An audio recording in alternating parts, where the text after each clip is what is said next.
I'm MarzGurl. And I'm JoshKnightTheFirst. And welcome to episode 25 of MokkoriPlay, the only podcast dedicated solely to all things City Hunter. On today's podcast, we're going to cover episode 25 of City Hunter, titled An International Relationship of Love, My Rival is a Blonde Beauty. So this week, we've got a doozy of an episode. It's so packed this week. Packed with action, for one thing. This is a very action-heavy episode. Sunrise went hard here, and they really cranked up the animation. They went hard, they went off, they went hard off. By the way, that's the name of a resale store. It's the sister store to Book Off. That is a store that exists in Japan. Go look them up. Anyway, just also so much English in this. There's a lot of English. Some of it's normal. Some of it is so normal, we're going to have to do deep dives into some of the English they've decided to throw into this episode. It's incredible. And a lot of that will have to do with we don't have anybody who has hired City Hunter this week. We just have City Hunter interacting with a character we're only going to see in this one episode, but as you were kind of hinting at last week, will have a lasting effect, at least in terms of name usage. That's true. But yes, let's go ahead and get right into the top of the episode. We have Ryo by himself drinking alone at Hotel Janus.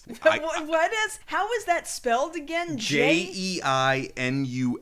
I don't know if they were trying to say genius or what. For whatever reason, Ryo's just drinking by himself, being like, another summer gone, another set of loves that never blossomed. It's just not gonna happen for me this year. And then as he's, wistfully wondering about his love life, in walks this blonde, tall, bikini-wearing beauty instantly. He's drinking by the pool, mind you. Yeah. It's nighttime at an indoor pool. It kind of looks a little like that pool. Just a little bit. That pool. Yeah. A little bit. Not exactly. The one used commonly in gravure shoots, gravure shoots, and also porn, I guess. A lot of adult videos. Yeah. If you're in certain circles, all you have to do is say that pool, and people know exactly which pool you're talking about. So I'm not saying it is that pool, but I am saying it looks a lot like that pool. So this beautiful woman walks over there, statuesque beauty, clearly not from around here, is over off by the pool, tanning by this little waterfall they have there indoors. I think tanning is a bit much, I think she's got a tanning lamp.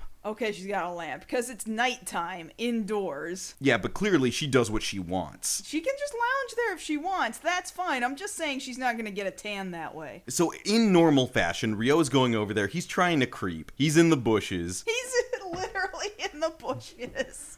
But, like happens in so many other episodes, maybe he learned from last week's episode, he catches a glint of metal shining through the waterfall, and somebody back there's got a crossbow. And he runs towards this woman. We don't know her name yet. He thinks that he's out there to save her, but she realizes, oh no, somebody's in the bushes aiming a crossbow at me, and now this guy came out, and somebody's in the waterfall aiming a crossbow. In the waterfall. And now she's like, oh, I've got to save this guy who just jumped out of nowhere. They think they have to save each other. Right, but she ends up, jumping. He's like, Abudai, watch out. And she's like, no, you watch out. And gets him out of the way. She, rotates, grabs one of these duck lamps. That's weird for this pool. They have little decorative duck lamps. Which also is really bad design because of how it's plugged in, which we see she uses it to then, she throws this duck plugged into a wall outlet, throws it into the waterfall, and electrocutes this assassin. This would-be assassin, that's hiding in this waterfall. And all I can think of is, this was a really bad idea to even have a lamp thing. I guess it's a lamp. It doesn't even look like it's lit up. It's just a duck that's plugged into the wall. I don't really understand. And it's got a cord long enough to reach the pool. That's awful. Yeah, that's a really big safety hazard. I don't know what was going on there. Like, I imagine, so there's got to be a wall outlet that has something plugged into it to get the lamp working that she was using to tan at night. But then on top of that,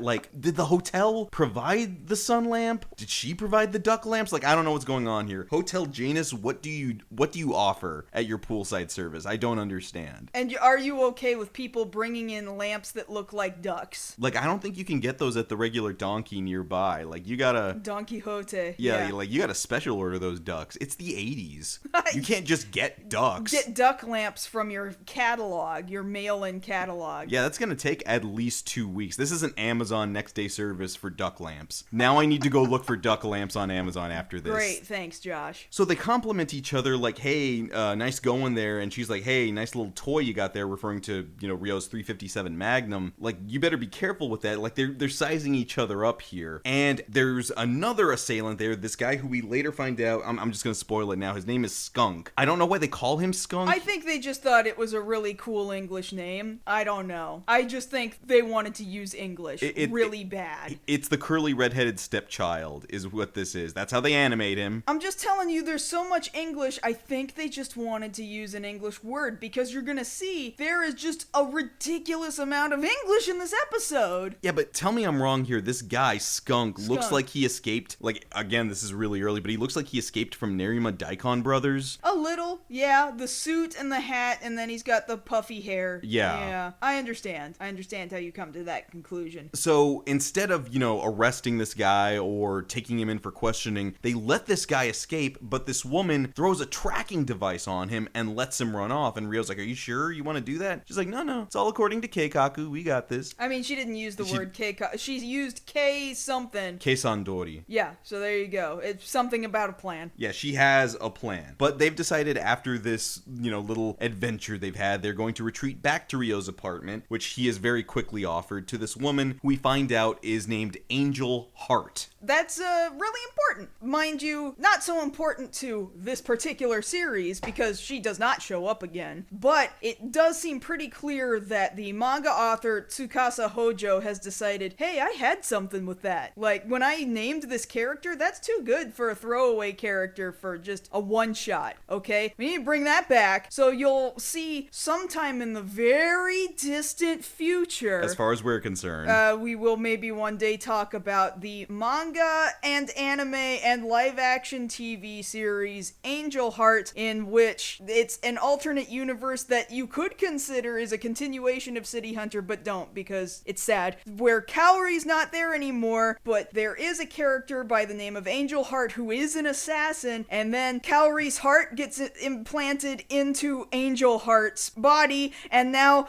Angel Heart starts seeing Kaori's memories, and she's got her own weird relationship with Rio. It's bizarre. It has nothing to do with this particular Angel Heart. Yeah, like, okay? Officially from Hojo's mouth, from God's mouth to your ears, he said it is not canon. You can officially say City Hunter stops at a certain point and goes off in a different direction, or you can choose to believe it was Angel Heart, but as far as I'm concerned, it is not canon. It's just something else I wanted to write. Right. That's exactly what I believe it is, because that's what he said it is. Yeah, so we're going with that. But that Angel Heart is not this Angel Heart, the tall blonde with a gun. No, but it is some foreign, big, action-y lady. But from a different country. Exactly, from a different country, but with the same name. He just really wanted to use the same name, and he really wanted to make her a big action person. Yes, more so than Kaori was. Right. But for right now, we will focus on this Angel Heart, just as Rio is focusing on making sure that international Mokkori relations are gonna happen tonight. Which they do not, and Angel whips out a giant American hammer. Well, it kind of looks like a Texas hammer, just because it's only got the one star, which is not to be confused with Jim Adler, the Texas Hammer. Like, it would be funny if she whipped out Jim Adler out of nowhere and then hit him with Jim Adler. Jim Adler wasn't like a big... He most certainly was not the Texas Hammer by that point. Because Yeah. I remember when we were kids, he was not calling himself the Texas Hammer yet. He was just calling himself the tough, smart lawyer. Yes.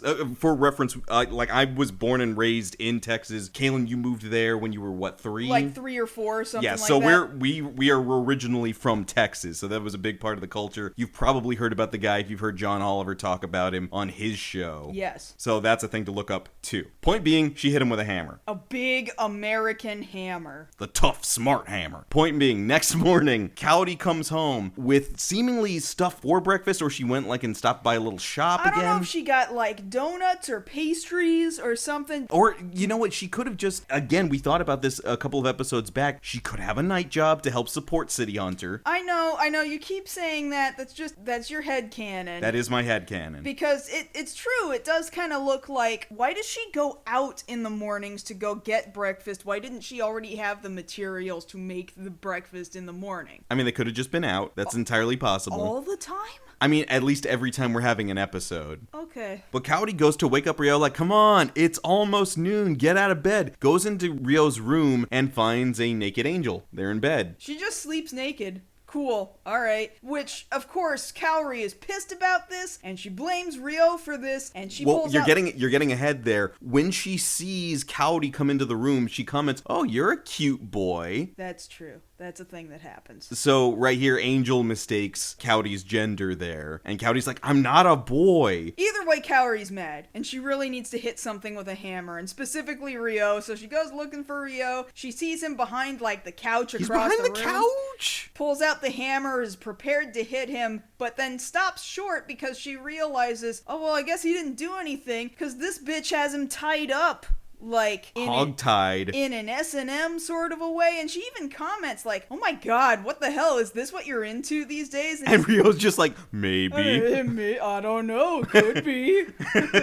Like, I think had that been the direction the night had gone, he would not have complained, so long as he got his Mokkori action. Right. Coyote got so mad thinking Ryo got some last night. Like, even though Ryo's not there, like, they were not in the middle of coitus, alright? Like, even then, Coyote, your relationship with Ryo doesn't mean you get to get mad at him if he's in a consensual relationship with somebody else. And mind you, it wasn't consensual, which is why he's tied up behind the couch, but Angel did make that choice to sleep naked in his bed. Uh-huh. So, yeah, there's no reason for her to get mad. Angel made that decision. Right. Like, it's not Angel's problem here. This is all Coyote. Like, Coyote, you need to start thinking about how mad you're getting here. What is your anger really saying? But at the same time, this whole scene is so funny because Ryo is almost like gleefully playing with Kaori like, "Oh, does this make you mad? I think I'm gonna rub it in your face some more because this is really funny how mad you are." Yeah, like he's telling her, well, look, I know who she is. Her name's Angel Heart. We met last night. We were going over some stuff about these guys who were trying to kill her. Coyote's saying, well, what else did you confirm? Maybe our love. And like with this, big this shit-eating grin yeah, on his exactly. face. Like, does that upset you? Does that bother you? It'd be really funny if that bothered you.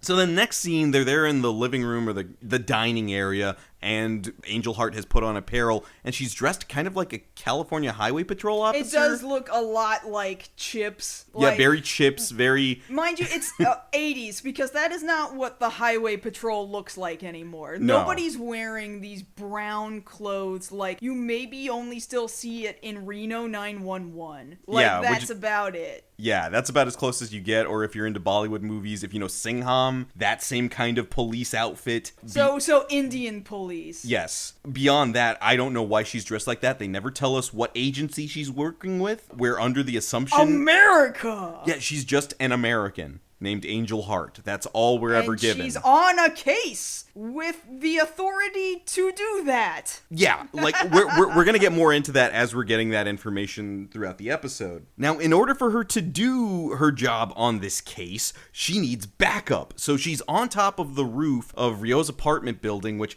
I think we've been over this. I think Ryo owns the whole apartment, the whole building. It really feels like because nobody else lives there. Nobody else lives there, and then he's got the shooting range down at the bottom. In the basement. Basement. And I think Kaori essentially has her own adjacent apartment down the hall. That's what it seems like. Like Ryo's... Wait, is that why she keeps coming in? She doesn't have another job. She just lives down the hall and then comes into his door. Oh, I didn't even think about that. Oh my god. He must own the building. He's got to own the building. He must have worked with Makimura to get the building in his name or something. The whole building. He's got to have a garage down there for the Mini Coopers, for the extra... For 17 different Mini Coopers. For 21 different Mini Coopers. For 35 different Mini Coopers. 50 Mini Coopers. 76 Mini 100 Mini Coopers.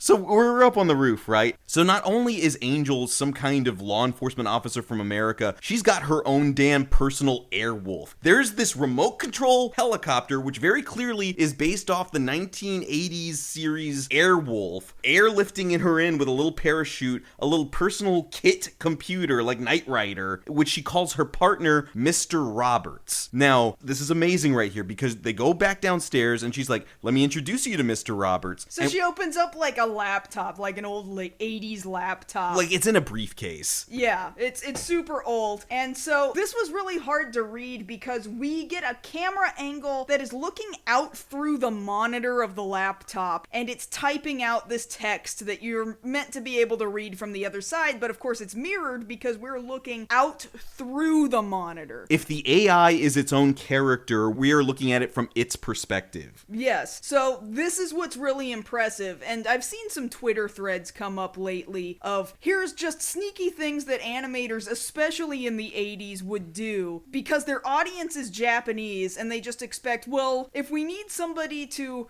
be speaking a foreign language or have a written foreign language, we're just going to use English or we're going to use Roman characters or whatever, and we can get away with saying literally whatever we want. Yeah, one of the most famous examples of this is in one of the early episodes. I think it's within the first 5 episodes of Sailor Moon, where Ami is at the computer and it's just the lyrics to Danger Zone. Yeah, and so Japanese viewers are not going to look at it and be like, they're just going to accept, yes, this is totally what she's looking up. I have no idea what that says. So in this scene in City Hunter, that is double intensified because the image is reversed. So not only is it in English, but the English is flipped. So nobody can read it. And it is a little hard to read because this is white text on the screen. It's really kind of faded. It's not very well defined, so but we looked at it. You have to flip the image, and I'm gonna read out loud the whole thing that this stupid computer says. Okay. It's amazing. Name: Mr. Roberts. Sex: male. Okay, for one thing, so the computer is gendered. The computer is gendered. All right. Introduction. And so Mr. Roberts has written his own personal, elementary school, I'm introducing myself to the class for the first time. This is my Twitter bio right here. My Twitter bio. It says, Introduction. My name is Mr. Roberts. I'm a supercomputer. I like baseball very much. And I belong to Sunrise Team. That is the weakest team of all, but I like it anyway. So we gotta stop right there. That's not even the whole text. We gotta stop right there. It's amazing. Sunrise. Every time they get the opportunity to shout themselves out, they do it. And this time in particular, all right? They do this and they're even ragging on themselves. Like Sunrise Team, that is the weakest team of all. That is what the text says. We'll probably have to share this screenshot when we post this. But I like it anyway. But I like it anyway. And then it goes on. Others. Kiyoshi Egami will get married with a nurse. So Kiyoshi Egami here, stopping there, is one of the production staff working on City Hunter. Yeah, so he served as a production assistant at Sunrise during the 80s, and I do think City Hunter was one of the first things he was working on. It was the second thing he worked on. Yeah. Some more recent things he's been working on, he's still working to this day. He's in his 60s now. He's worked on episodes of Scarlet Nexus. That's a big thing right now, right? Yeah, Symphogear, Golden Kamuy, Mobile Suit Gundam The Origin. So I'm trying to figure out, when the animation department decided to throw this in here, Kiyoshi Egami will get married with a nurse. Was that him himself putting his own name in there and just... putting his own business in the street. Well, is it one of those, what is the speak aloud your goals or whatever, speaking it into existence, a thing that you want to happen. Oh, he was lonely and he's look, I'm just gonna put it out into the universe. I'm going to marry a nurse. You know what? Go ahead and put that as the English text on screen. So it's either he was manifesting it. That's the word I was looking for. So he's either manifesting that he is going to get married to some smoking hot nurse, or somebody on the production team was like, oh man, we learned about what this guy is into. This is gonna be so funny. Just put it in there. Just put it in there. See what... Well, because it goes on for a second. Kiyoshi Egami will get married with a nurse. Everybody wants to get her lonely girl. What does that mean? I don't know. It's fine. It's like playing a Beatles record backwards and hearing the messages in there. What are they trying to say? Who's the lonely girl? Are you talking about Angel Heart? Is it the nurse? Is the nurse the lonely girl that everybody is trying to get? Everybody what's going on here?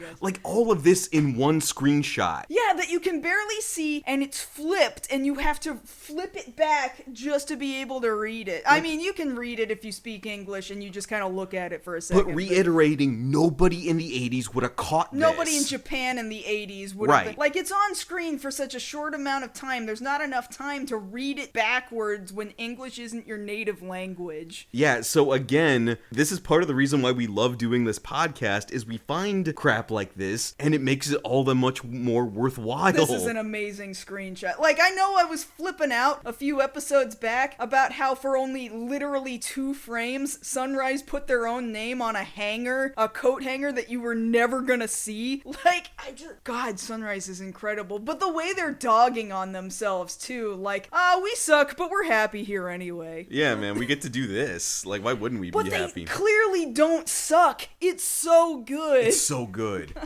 So, but we digress. But it's so good. I don't want to talk about anything else. It's so But we've got so much else to get to. So Angel is there explaining to Cowdy and Rio, like, well, this is my partner. I consider him my boyfriend. He excels in every analytical area. He's the best person suited to help me. And Rio's like, oh, okay, yeah, I see. He's a computer. That's cool. Yeah, but can he touch your breast? And he does a booby touch and immediately gets hit with a chair by Cowdy. So again, deserved. Yeah. And at this point, Angel's like, all right, now I gotta go and do things. And as she's heading out the door, we get our first ever listen to one of the great City Hunter insert themes, which is Footsteps. Footsteps. Oh, man. Episode 25. First instance of Footsteps. It's such a good song, and it's all in English. So Footsteps, sung totally in English, sounds very native English, very easy to understand, by singer Momoko Suzuki. Yeah, so this is the first time we get to hear it. We will hear it a lot more now. It comes up in a lot of the action scenes. Yeah. You know, when stuff's going down. It's not exactly the most exciting part of the episode right here, but just the inclusion of it. Up until this point, the only other insert thing we've gotten is What's Going On way back when. And even then, it only showed up once. But from this point forward, Footsteps will show up pretty much any time shit's about to go down. And it's one of those things, much like Get Wild, where it's synonymous with City Hunter. Right. Unfortunately, it doesn't last forever. I think it only goes through City Hunter 2. Right. But again, it's one of those things, like we've mentioned before, where it's so important and integral to the series, like you identify it with City Hunter in the live-action French movie that we're always referencing. They knew in an action scene to play that. Right, exactly. And actually a really good action scene. It's super good. What a good reference. It's a very good reference in that film. Which is nice because in that action scene, Rio is taking on a bunch of thugs while Cowdy's trapped somewhere else. The whole thing's done from Rio's perspective, and then it cuts to Cowdy's perspective, and she's watching and there's no music. And then it cuts back to Rio, and then just picks right back up in the song. It makes you feel like Rio has Footsteps just playing in his head. Exactly. Because the footage, it's filmed from his visual perspective. For that scene, It's in first person, so it makes me feel like, oh, whenever shit's going down, Rio just hears music. Here's the playing.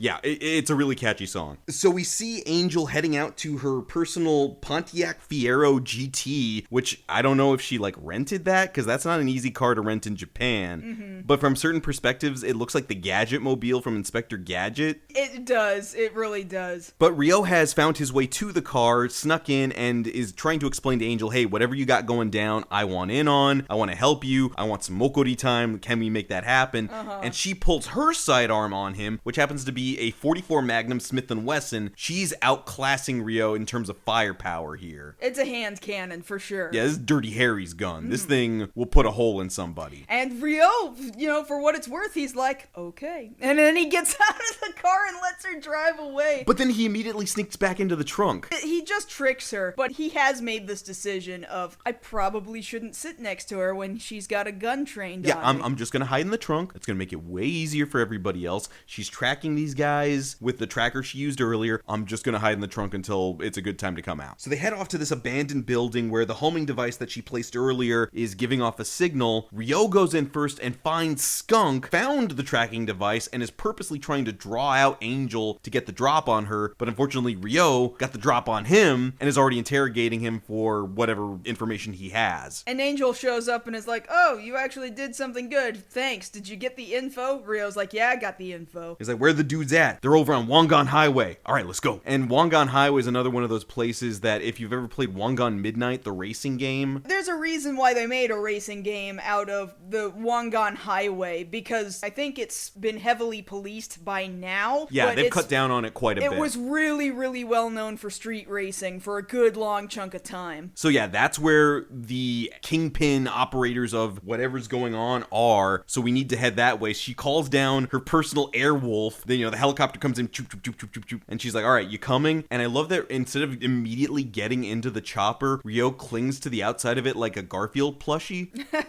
I think he's really just trying to show off his goofy side at that point, because she even laughs and is like, oh, he could have just gotten in. And he's like, oh, thanks for the invite, and gets in the helicopter. So they get in the helicopter and Ryo's like, okay, what are we actually doing here? We chase this guy down. You know where everybody is. What exactly is going on? Angel's like, all right, let me give you the 411. So there was this coup in the Southeast Asian country. There were tanks that looked like they came from Japan, really high-end weaponry. I'm trying to figure out where they came from. We're trying to find these guys. Trying to find whoever is giving Japanese tanks to rebels in some Southeast Asian country that goes unnamed. Exactly. They don't get into a lot of specifics here. And Ryo's like, okay, great, but we're on the highway here. How are we going to pick out what car we need to find? And she's like, don't worry, Mr. Roberts here can do that. She just goes beep bop boop and looks it up real quick. Now again, we have to stop the episode cold and we got to look at the screen. There's more English, and it is not information immediately about a car, okay? So she's going through the search, and I'll cut ahead to say we do find the car we need. We're looking for a Lincoln Continental Mark IV. So that information does come up on the screen. That is a car that exists, and then there's like these Airwolf wireframe pictures of the vehicle of a Lincoln Continental on screen, both a side profile and a front profile, if that's what that's called. So again, heavy Airwolf reference, but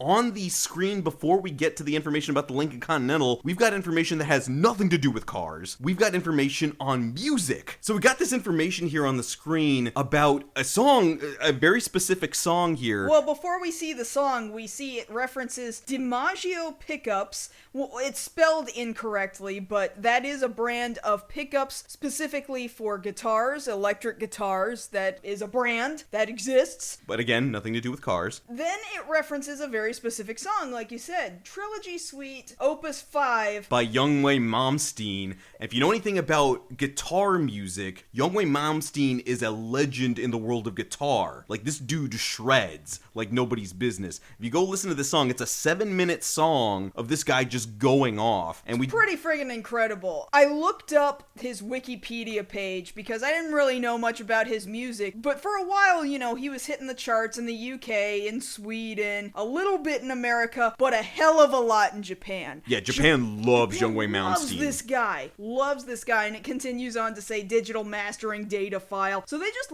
grabbed, I don't know, they looked at the back of a cassette tape or something. Or the record or something. Or the record or something like that, and they were like, sure, that sounds good. We really like this guy. Let's just throw his name and his song up on the screen. No one will ever know the difference. Yeah, so just completely out of nowhere, referencing Trilogy Suite, Opus 5, Youngway Malmsteen. Go check that out when you get the chance. It's a good-ass song. Yeah, so if you ever wonder, well, how did we get to this heavy metal music from City Hunter? Well, here's your answer. That's how we did it. But yeah, basically, Mr. Roberts finds the guys on the highway. They're hovering high above them, looking down. They're like, oh no, we're being followed. They pull off the highway, pull out a rocket launcher, and use a heat seeker to try and take out not Airwolf. So now helicopters having to go, oh no, dodge to the left, dodge to the right. Oh no, can't shake the heat-seeking missile. What are we gonna do? And Ryo's like, make the robot save us. And Angel's like, it can't do that. So once again, English comes up on the screen, and this time it's just English that doesn't make any sense. Maybe they were still pulling from this Malmsteen album just to grab English words, but they don't make any sense, especially not in this particular moment.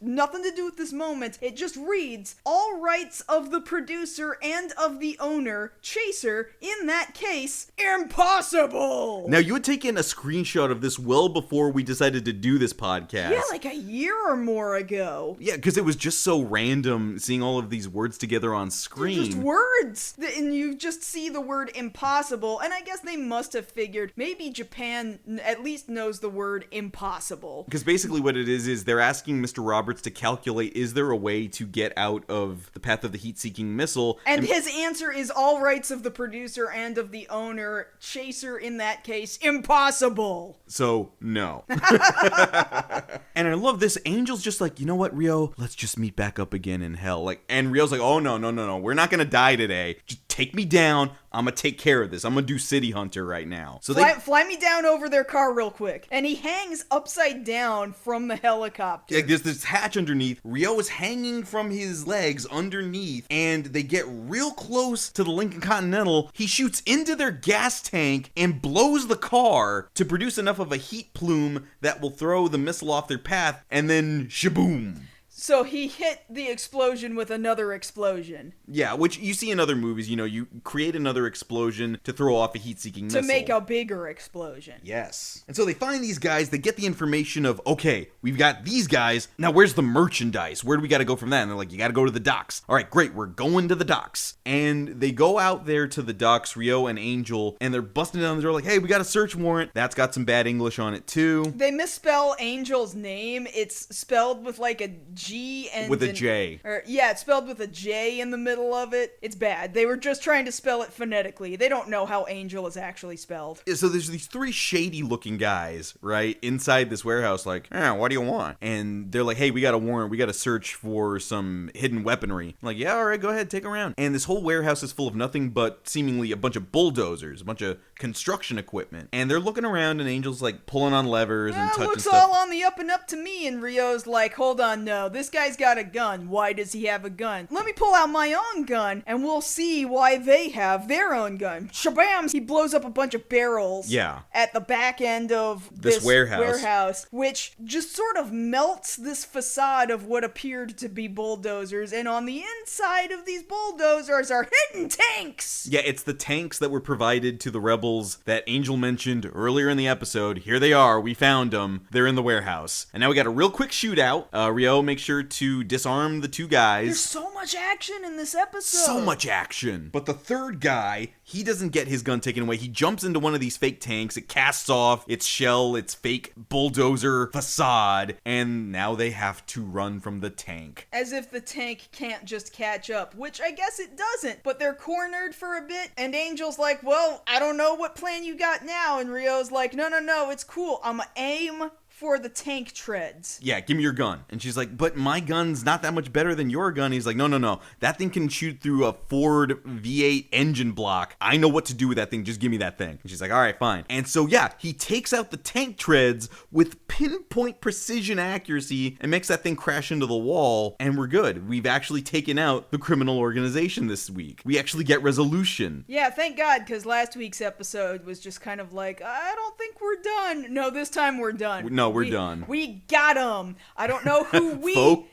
Folks, we got him. We got him. I don't know who we is because it's just, is it America? Did America got him? Is it America? Somebody got him. We don't even know who we got. It's just these guys. It's these guys and America because I don't know under whose authority Angel is there because she showed up to those docks with a Japanese search warrant that just also happens to have her name written in English on it. So I guess it's under Japanese authority that they brought in an American girl to do this. Why couldn't they just have gotten somebody from Japan to do this job then? And you would think with, opportunities like this would be a situation where Sayako would show up to be like, oh, what mess did you get yourself into this week, Rio? But thankfully she's not there. We can only have one extra hot person there. I think alongside Rio. They just really wanted to utilize the general idea of Angel Heart. Like maybe Hojo and Sunrise were playing around with the concept of a character by the name of Angel Heart, and they were like, maybe we'll revisit this one day. Well, they don't revisit this Angel Heart one day, but they will revisit an Angel Heart someday in the extremely distant future. And so we end on a sunset, and Ryo and Angel are parting ways, saying, hey, if I'm ever back in Japan, I'll make plans with you in them. And he's like, oh yeah, Mokkori times, it'll happen. And it kind of just freeze frames. It doesn't happen. And it just freeze frames with them, you know, arms locked together, walking away. And